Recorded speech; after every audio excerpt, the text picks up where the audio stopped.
So hello बच्चों, कैसे हैं आप सभी। आई होप आप सब बढ़िया होंगे। तो बच्चों welcome back to your own channel Shuddh Desi Commerce. बच्चों आज है हमारा part number 2 of issue of shares. जैसे कि आप सब जानते हैं कि हमने ठाना हुआ है क्या कि भैया बच्चों को एमसीक्यूज वो वाले प्रैक्टिस करवा के चलने हैं जिसकी 99 क्या 100% पॉसिबिलिटी है। इसलिए बच्चों हमने सैंपल पेपर्स अरिहंत, ओसवाल और जोन से भी बड़े बड़े सैंपल पेपर्स हैं सीबीएसई के द्वारा जो भी गिवन सैंपल पेपर्स हैं उनमें से मेन क्वेश्चंस उठा के आप सभी को तैयारी करवा रहे हैं। तो बच्चों पार्ट 1 ऑलरेडी आ चुका है इशू ऑफ शेयर्स का, और जैसे कि पार्ट नंबर 1 अगर आपने पूरा देखा होगा तो मैंने लास्ट में आप लोगों को प्रॉमिस किया था कि एक ऐसा टॉपिक जो बच्चों को बहुत दिल से खा रहा है वो है असर्शन और रीजन। सर मेरे को कॉन्सेप्ट तो समझ में आ रहे हैं, सर ये इंग्लिश का टॉपिक असर्शन और रीजन कहां से आ गया ये तो समझा दीजिए। तो बच्चों इस पार्ट में हम वो कवर करके चलेंगे। एंड अगर आप पहले पार्ट 2 मतलब कि ये वाली वीडियो पहले देख रहे हैं तो प्लीज ऐसे गलती मत कीजिए, पहले पार्ट 1 देखिए। इंपॉर्टेंट वाले क्वेश्चंस करवाए हैं बच्चों जो सैंपल पेपर्स में आए हुए हैं, जो लगता है जिसकी पॉसिबिलिटी है कि इस बार तो आएंगे ही आएंगे। देखो बच्चों हर किसी के लिए एक नया इन्वायरमेंट है, एक नया तरीका है एग्जाम कंडक्ट करवाने का। तो आपसे मैं यही रिक्वेस्ट करना चाहता हूं कि हमारे चैनल के साथ बने रहिए क्योंकि हम भी उस नए तरीके में आप लोगों को ढालने की कोशिश कर रहे हैं। तो आज का जो हमारा टॉपिक है और जिस पे हम क्वेश्चंस डिस्कस करेंगे उससे पहले मैं आपको हल्की सी एक ब्रीफिंग देना चाहता हूं ताकि हमारे शुद्ध देसी कॉमर्स चैनल के जो बच्चे हैं वो तैयार रहे हैं ऐसे क्वेश्चंस के लिए। तो बच्चों एक होता है असर्शन, एक होता है रीजन। सर मतलब बताइए बच्चों, एक आपको स्टेटमेंट दे दी जाएगी, उस स्टेटमेंट को हम बोल के चलते हैं असर्शन। क्या वो स्टेटमेंट सही है, क्या उसका रीजन है? तो बच्चों एक रीजन भी दे दिया जाएगा आप लोगों को। मतलब कि पहले आपको एक स्टेटमेंट लिखी जाएगी, वो स्टेटमेंट क्यों है, क्या वो स्टेटमेंट सचमुच है ऐसे कि नहीं है, क्यों है, उस चीज से रिलेटेड एक रीजन दे दिया जाएगा। तो सर इसमें करना क्या होगा बच्चों, इसमें आप लोगों के पास होंगे ऑप्शंस होंगे। ऑप्शन नंबर 1 क्या हमारी असर्शन सही है, ऑप्शन नंबर 2 क्या हमारा रीजन सही है, उसके बाद होगा ऑप्शन नंबर 3 कि ये सही है और रीजन करेक्ट रीजन है, मतलब कि करेक्ट एक्सप्लेनेशन है इस स्टेटमेंट की। और उसके बाद एक और ऑप्शन होगा जिसमें कहेगा कि रीजन जो है वो करेक्ट एक्सप्लेनेशन नहीं है स्टेटमेंट की। टेंशन मत लो, आज प्रैक्टिस करवाऊंगा, अच्छे से समझ में आ जाएगा। ऑप्शंस तो बच्चों वेरी कर सकते हैं, वो क्वेश्चन पेपर बनाने वाले पे वेरी कर सकते हैं। तो आप लोगों को इसमें बच्चा कौन सा सर्वाइव करता है, इसमें बच्चा वो सर्वाइव करता है जिसका कॉन्सेप्ट में होल्ड अच्छा है, जो एक स्टेटमेंट और उसके रीजन को आपस में मैच कर पा रहा है, वो बच्चा इसमें अच्छे मार्क्स ले सकता है। सर इसमें आप हमारी हेल्प कैसे कर रहे हैं, मैं आपको बता दूं असर्शन और रीजन के बीच में कुछ नहीं करना। असर्शन के बाद एक वर्ड लिख लो बिकॉज। स्टेटमेंट को क्या ये वाला रीजन इस स्टेटमेंट को वेरीफाई कर रहा है कि नहीं कर रहा, सर ये हमें कैसे पता लगेगा, कुछ नहीं करना, असर्शन के आगे बिकॉज लगा दो कि ये स्टेटमेंट है बिकॉज ये उसका रीजन है। क्या जम रही है बात? अगर जम रही है बात तो ठीक है, अगर नहीं जम रही है तो ऑप्शंस जो दूसरे हैं उनको टिक करके आगे बढ़िए। तो बच्चों ये छोटी सी समरी थी असर्शन और रीजनिंग की। क्या सर मैं एक दिन में चैंपियन बन जाऊंगा असर्शन और रीजन का? नहीं बच्चों, इसके लिए प्रैक्टिस की रिक्वायरमेंट होती है। तो थोड़े बहुत क्वेश्चंस हैं, मैं आप लोगों को मोस्ट इंपॉर्टेंट वाले प्रैक्टिस करवा के चलूंगा और आपको एक आइडिया दूंगा कि कैसे क्वेश्चंस आने वाले हैं। तो आइए बच्चों स्टार्ट करते हैं अपने क्वेश्चन नंबर 1 से। कहता है असर्शन और रीजन है, इसमें से चूज करो ऑप्शंस कौन से वाला है। तो first of all assertion that means एक स्टेटमेंट। कहता है the liability of share holder is limited up to the nominal price of share subscribe by the one. Tension नहीं लेनी कि पहले रीजन पढ़ूं ये पढ़ूं, पहले सिर्फ स्टेप नंबर 1 पे गौर कीजिएगा कि क्या जो असर्शन है वो सही है। यस कहता है द लायबिलिटी, कह रहा है एक लायबिलिटी होती है ना शेयर होल्डर की, वो लिमिटेड होती है। कहां तक लिमिटेड होती है भैया? जो उसकी फेस वैल्यू होती है। बच्चों नॉमिनल वैल्यू को क्या बोलते हैं? फेस वैल्यू बोलते हैं। तो ये जो असर्शन है ये स्टेटमेंट बिल्कुल सही है।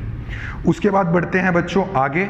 कहता है इसका रीजन, अब इसको इसका रीजन मत पढ़ो, इसको अभी एज अ स्टेटमेंट ही पढ़ो, बाद में देखेंगे क्या इसका ये रीजन लग रहा है। कहता है paid up capital is the amount of nominal value of shares that have been called up by the company for payment by the subscriber towards the share. हैं बच्चों there is a difference between paid up and called up. ये चीज मैं आप लोगों को समझा चुका हूं, अगर अभी तक नहीं समझी है आपने तो SDC एकेडमी का एप्लीकेशन आप लोगों के लिए प्ले स्टोर पे वेट कर रहा है। बहुत ही अच्छे से एक एक टॉपिक वहां समझाया हुआ है, समझ के आइए बच्चों, रिस्क मत लीजिए। +2 का एग्जाम है, बोर्ड एग्जाम्स है, तो पेड अप और कॉल्ड अप के बीच में फर्क होता है बच्चों। कॉल्ड अप क्या होता है, जो कंपनी कॉल्ड अप करती है, और पेड अप क्या होता है, उस कॉल्ड अप कैपिटल का पार्ट जो शेयर होल्डर पे करता है। मान लीजिए 10 रुपए थे, ये 10 रुपए मंगवाए हैं, 3 रुपए एप्लीकेशन पे, 2 रुपए अलॉटमेंट पे, 3 रुपए फर्स्ट कॉल पे और 2 रुपए सेकंड कॉल पे।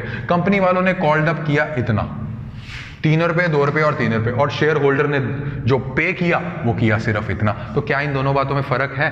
यस सर, पेड अप और कॉल्ड अप में फर्क है। कैसी बातें कर रहे हो? तो रीजन क्या कह रहा है? कह रहा paid up capital is the amount of nominal value of share that have been called up. Paid up value क्या कॉल्ड अप वाली वैल्यू होती है? नहीं बच्चों, यहीं पे रुक जाना है, यहीं पे रुक जाना आप लोगों को, और ऑप्शन देखने की जरूरत ही नहीं है। तो बच्चों इसका आंसर देखिए कैसे कैसे दे रखा है। इसका आंसर होगा बच्चों सी, कि assertion तो ठीक है बट रीजन फॉल्स है। यही बच्चों अगर रीजन ट्रू होता तो हम एक स्टेप आगे चले जाते कि assertion भी ठीक है, रीजन भी ठीक है, क्या रीजन assertion को सही से वेरीफाई कर पा रहा है, क्या इसका असली में रीजन है, फिर हम आगे बढ़ते। अभी देखते हैं आगे, क्या पता कोई ऐसा ऑप्शन आ जाए, बट इसका ऑप्शन है C, assertion is true but reason is false. तो बढ़ते हैं बच्चों नेक्स्ट क्वेश्चन की तरफ। कहता है प्रोपोर्शनेट अलॉटमेंट। बच्चों प्रोपोर्शनल अलॉटमेंट को हम प्रोराटा अलॉटमेंट भी बोलते हैं। कह रहा है is made in case of over subscription of shares. याद कीजिए जब अलॉटमेंट क्या होता है बच्चों, मान लीजिए 40,000 शेयर्स की एप्लीकेशंस हमने सोचा था कि इशू करेंगे हम शेयर्स, बट एप्लीकेशंस जो आ गई वो आ गई 1 लाख रुपए की। तो बच्चों याद कीजिएगा, मैं आप लोगों को लेक्चर में समझा चुका हूं कि ये जो शेयर्स हैं 1 लाख, ये वाले शेयर्स आ गए हैं, और हमारे पास है कितने, हमारे पास 40,000 शेयर्स हैं, तो ये वाले शेयर्स को हमें इसमें एडजस्टमेंट करनी होती थी। थोड़े बहुत 500 शेयर वालों को कहेंगे कि भाई 10 रख लो, 1000 शेयर वालों को कहेंगे 500 रख लो। तो सर इसको क्या बोलते थे बच्चों? इसको हम बोल के चलते थे प्रो राटा अलॉटमेंट। तो सर ये कब होता था? ये ओवर सब्सक्रिप्शन, जब ज्यादा शेयर्स आ गए हमारे पास, एप्लीकेशन ज्यादा आ गई है, तब करके चलते थे। तो क्या assertion ए राइट है? Yes sir. कहता है proportionate allotment or pro rata allotment is made in case of over subscription of shares. उसके बाद देखते हैं बच्चों रीजन। अभी रीजन मत देखो, अभी रीजन को एज अ स्टेटमेंट की तरह पढ़ो कि ये राइट है कि रॉन्ग है। कहता है in the case of over subscription it is not possible for the company to allot shares to every applicant in the number that he desire. बिल्कुल सर एक बंदा है 500 शेयर्स के लिए अप्लाई किया हुआ है, सर उसका तो मन होगा ना कि 500 शेयर्स मुझे मिल जाएं, बट भैया ओवर सब्सक्रिप्शन ऑफ शेयर्स होके चलता है, उस 500 में से हम उसको 100 दे देंगे। तो वही बोल के चल रहा है, कह रहा है in the case of over subscription ये पॉसिबल नहीं होता कंपनी के लिए कि जो भाई तुम अप्लाई कर रहे हो वही तुम्हें मिल जाए अगर ओवर सब्सक्रिप्शन का केस आ जाए। ये भी सही है। अब बढ़ते हैं बच्चों अपने नेक्स्ट ऑप्शन की तरफ कि क्या ये रीजन सही से जस्टिफाई कर रहा है स्टेटमेंट को, इस assertion को। देखते हैं। आपने क्या करना है, बिकॉज लगा देना है। तो कहता है proportionate allotment or pro rata allotment is made in case of over subscription of shares because in the case of over subscription it is not possible for the company to allot shares to every applicant in the number that it desire. अरे मन खुश हो गया, बिल्कुल यही बात कह रहा है। कह रहा है भैया प्रो राटा अलॉटमेंट करना पड़ता है क्योंकि कंपनी वालों के लिए पॉसिबल नहीं है कि हर एक बंदे को दे पाए शेयर्स जिसके लिए वो अप्लाई करता है। तो यस हमें मिल गया ये ऑप्शन। तो बच्चों जो रीजन है वो बिल्कुल सेटिस्फाई और जस्टिफाई कर रहा है हमारे स्टेटमेंट को। तो answer will be A. Both assertion and reason are true and reason is the correct explanation of assertion। आशा करता हूं बच्चों आपको अब समझ में आ रहा है धीरे धीरे कि इसमें आप लोगों का कॉन्सेप्ट पे होल्ड बहुत तगड़ा होना चाहिए, तभी आप assertion और रीजन के क्वेश्चन कर सकते हैं। तभी आप लोगों को बोलता था शुद्ध देसी कॉमर्स वालों के साथ जुड़ जाइए, शुद्ध देसी कॉमर्स चैनल के साथ जुड़ जाइए, SDC एकेडमी की एप्लीकेशन डाउनलोड कर लीजिए। क्यों? क्योंकि हमने पढ़ाया ही कंसेप्चुअली है और हमारे बच्चे अच्छे मार्क्स प्री बोर्ड्स में स्कोर कर रहे हैं। तो बढ़ते हैं बच्चों अपना नेक्स्ट क्वेश्चन की तरफ। कहता है फोर फीचर ऑफ शेयर्स। बच्चों फोर फीचर कर चुके हो? यस सर, बिल्कुल कर चुके हैं। दैट मींस कैंसिलेशन कर देते हैं हम, ठीक है ना। कहता है forfeiture of shares refer to the cancellation और termination of membership of a shareholder by taking away the shares and rights of membership. बिल्कुल सही बात। फोर फीचर करता हमने भाई तुझे कॉल्ड अप बुलाया है, तू पे क्यों नहीं कर रहा है? शेयर होल्डर से मैं सवाल पूछ रहा हूं, शेयर होल्डर कह रहा है मैं नहीं पे कर रहा, कंपनी वाले कहते हैं इसका फोरफीट कर दे शेयर्स।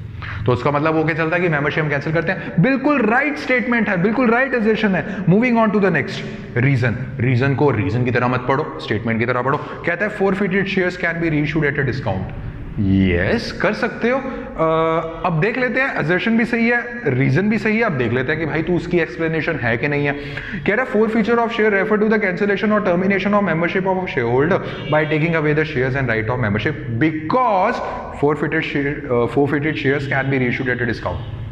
हैं सर, कोई हाथ पैर ही नहीं है। बच्चों आप लोगों को जब आप प्रैक्टिस करेंगे अपने आप ही समझ में आना शुरू हो जाएगा कि इस रीजन का, इस स्टेटमेंट का कोई हाथ पैर ही नहीं है। तो बच्चों assertion सही है, रीजन सही है, बट रीजन करेक्ट एक्सप्लेनेशन नहीं है assertion की। तो बच्चों the answer will be B, both assertion and reason are true and reason is not the correct explanation. देख लो बच्चों, शुद्ध देसी कॉमर्स चैनल पे आपको वैरायटी ऑफ क्वेश्चंस मैं सिखा के चल रहा हूं ताकि हमारे बच्चे अच्छे से अच्छे नंबरों से पास हों।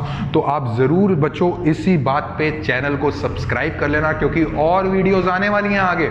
इंपॉर्टेंट सैंपल पेपर्स और सीबीएसई के सैंपल पेपर से उठाए गए क्वेश्चंस की वीडियो आने वाली है। So moving on to the next question बच्चों, कह रहा है a company can issue it shares either at par, at a premium और इवन एट अ डिस्काउंट। सही बात है, कंपनी कैसे भी शेयर्स इशू करके चल सकती है। कहता है अमाउंट, इसके बाद पढ़ते हैं बच्चों रीजन। कह रहा है amount in excess of the nominal value of share is termed as premium and such amount of premium is credited to security premium account or security premium reserve account. बिल्कुल सही बात है। कह रहा है कभी कभार आप प्रीमियम पे शेयर्स इशू करके चलते हैं। मान लीजिए अलॉटमेंट पे प्रीमियम मंगवा रहे हैं, तो बच्चों हम लोग ड्यू वाली एंट्री में क्या करते थे, हम लोग ड्यू वाली एंट्री में सिक्योरिटी प्रीमियम रिजर्व का एक नया खाता, एक नया अकाउंट ओपन करते थे, उसको क्रेडिट कर देते थे। तो बच्चों अभी तक मेरे को assertion और रीजन दोनों ही सही लग रहा है। अब देखते हैं क्या इसका करेक्ट एक्सप्लेनेशन है। कह रहा है company can issue it shares either at par, at premium और even at a discount because amount in excess of, नहीं लग रहा बच्चों, वो बातें कुछ और हैं assertion में, रीजन कुछ और ही दे रहा है। तो बच्चों इसका आंसर क्या होगा, बी होगा। Both assertion and reason are true and reason is not the correct explanation of assertion। तो बच्चों मैं आप लोगों को यही बार बार सिखाना चाहता हूं, अपने कॉन्सेप्ट को मजबूत कीजिए। कॉन्सेप्ट मजबूत होंगे तो assertion क्या, रीजन क्या, केस स्टडी वाले क्वेश्चन क्या, सब कुछ क्रैक कर लोगे आप लोग। बाकी हम तो आप लोगों के साथ हैं। So moving on to the next question, कह रहा call in advance is shown as an asset in the balance sheet. अरे भाई क्या ही बात कर रहे हो बच्चों, कॉल इन एडवांस क्या होता है? जिन्होंने शुद्ध देसी कॉमर्स चैनल, जिन्होंने हमसे पढ़ा हुआ है, सर कॉल इन एडवांस का मतलब होता है कभी कभार एक शेयर होल्डर बहुत अमीर होता है, वो कहता है कि भाई एप्लीकेशन का पैसा देता हूं जब एप्लीकेशन का देना होगा, जब अलॉटमेंट का पैसा देना होगा ना तो फर्स्ट और फाइनल कॉल का भी तुम्हें साथ में ही दे देता हूं मैं। ये तो एक एग्जांपल ले रहा हूं। तो जब साथ में पैसा दे देता है, एक ऐसी चीज जो अभी ड्यू नहीं हुई बट उसका पैसा पहले से ही कंपनी वालों के पास आ गया, तो भैया वो कंपनी वालों के लिए सिरदर्दी है, वो कंपनी वालों के लिए लायबिलिटी है। वो कंपनी वाला एक तरीके से उस कॉल इन एडवांस को क्या कर देंगे, क्रेडिट कर देंगे। फटाफट से बताइए क्या कॉल इन एडवांस कंपनी वालों के लिए एसेट है? अरे नहीं भाई, कैसी बातें करते हो। तो call in advance is shown as an asset in the balance sheet, totally wrong.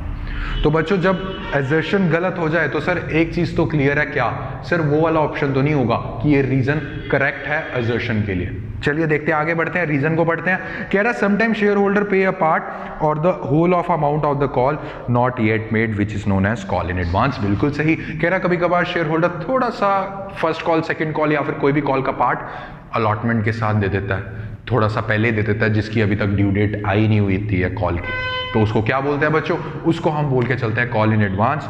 तो रीजन सही है, वो वाला ऑप्शन तो मैं ट्राई कर ही नहीं सकता कि रीजन क्या करेक्ट है ए के लिए जब assertion ही गलत है। तो बच्चों इसका आंसर होगा assertion is false but reason is true. तो बच्चों इसका आंसर होगा डी। तो बच्चों आशा करता हूं आपको आज का लेक्चर बहुत पसंद आया है। तो ये होता है assertion और रीजन जो आज हम लोगों ने डिस्कस किया है। ऐसे ऐसे और क्वेश्चंस बच्चों आप लोगों के लिए दूसरे चैप्टर्स के लिए भी लेके आता रहूंगा जब तक आप लोगों की अच्छी से प्रिपरेशन ना कर दूं। अच्छी से प्रिपरेशन करने के लिए आप लोगों के कॉन्सेप्ट बहुत स्ट्रांग होने चाहिए। दोबारा से मेरे को शायद वो बात बोलनी चाहिए कि नहीं बोलनी चाहिए, SDC अकेडमी का एप्लीकेशन अवेलेबल है, अच्छे से कॉन्सेप्ट एक्सप्लेनेशन की गई है आपको वहां जाइए और आप लेक्चर्स देख सकते हैं। तो ठीक है बच्चों, अगर आज का लेक्चर आपको पसंद आया है तो जरूर एक लाइक जरूर कर देना, शेयर जरूर कर देना एंड सब्सक्राइब जरूर कर देना। और जो बच्चे हम लोगों के साथ रेगुलर पढ़ना चाहते हैं उनके लिए बोल रहा हूं, सब्सक्राइब करके बेल आइकन जरूर दबा देना ताकि कोई भी वीडियो मिस ना होए। इसके नोट्स बना लो जो मैं आप लोगों के क्वेश्चंस करवा रहा हूं, आप लोग अच्छे नंबर से पास हो जाओगे। तो ठीक है बच्चों, मिलते हैं अपने नेक्स्ट वीडियो में, तब तक के लिए हैप्पी लर्निंग, थैंक यू।